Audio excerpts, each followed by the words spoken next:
أعوذ بالله من الشيطان الرجيم. بسم الله الرحمن الرحيم. إذا وقعت الواقعة ليس لوقعتها كاذبة خافضة رافعة.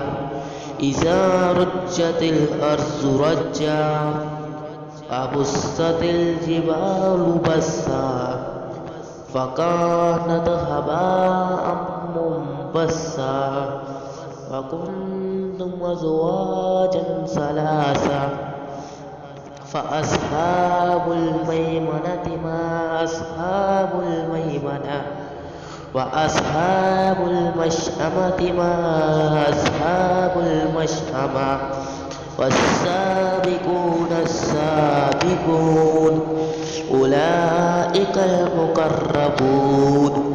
في جنات النعيم ثلة من الأولين وقليل من الآخرين على سرر موضونة متكئين عليها متقابلين يطوف عليهم ولدان مخلدون بأكواب وأبارك وكأس من معين لا يصدعون عنها ولا ينزفون وفاكهة مما يتخيرون ولحم طير مما يشتهون وحور عين كأمثال اللؤلؤ المكنون جزاء بما كانوا يعملون لا يسمعون فيها لغوا ولا تعصيما إلا قيلا سلاما سلاما وأصحاب اليمين ما أصحاب اليمين في سدر مخضود وطلح منضود وظل ممدود وماء مسكوب وفاكهة كثيرة لا مقطوعة ولا ممنوعة وفرش مرفوعة إنا أنشأناهن إنشاء فجعلناهن أبكار عربا أترابا لأصحاب اليمين ثلة من الأولين وثلة من الآخرين وأصحاب الشمال ما أصحاب الشمال في سموم وحميم وظل يحموم لا بارد ولا كريم إنهم كانوا قبل ذلك مترفين وكانوا يصرون على الحنث العظيم وكانوا يقولون أإذا متنا وكنا ترابا وعظاما أإنا لمبعوثون أو آباؤنا الأولون قل إن الأولين والآخرين لمجموعون إلى ميقات يوم معلوم ثم إنكم أيها الضالون المكذبون لآكلون من شجر من زقوم فمالئون منها البطون فشاربون عليه من الحميم فشاربون شرب الهيم هذا نزلهم يوم الدين نحن خلقناكم فلولا تصدقون أفرأيتم ما تمنون أأنتم تخلقونه أم نحن الخالقون نحن قدرنا بينكم الموت وما نحن بمسبوقين ألا أن نبدل أمثالكم وننشئكم فيما لا تعلمون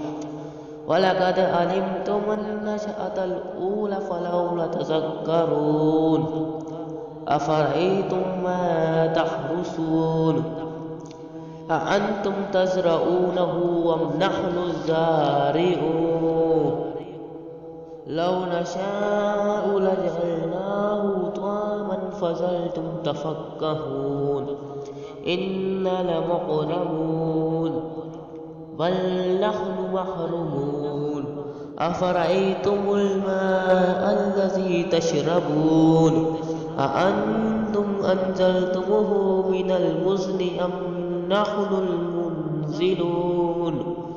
لو نشاء جعلناه جاجا فلولا تشكرون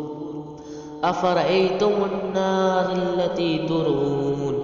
أأنتم أنشأتم شجرتها أم نحن المنشئون نحن جعلناها تذكرة ومتاعا للمقوين فسبح باسم ربك العظيم فلا أقسم بمواقع النجوم وإنه لقسم لو تعلمون عظيم إنه لقرآن كريم في كتاب مكنون لا يمسه إلا المطهرون تنزيل من رب العالمين أفبهذا الحديث أنتم مدهنون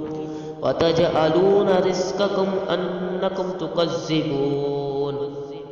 ولولا إذا بلغت الحلقوم وأنتم حينئذ تنظرون ونحن أقرب إليه منكم ولكن لا تبصرون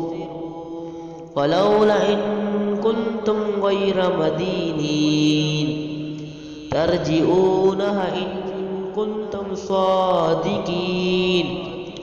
فأما إن كان من المقربين فروح الريحان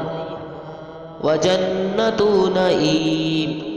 وأما إن كان من أصحاب اليمين فسلام لك من أصحاب اليمين وأما إن كان من المكذبين الضالين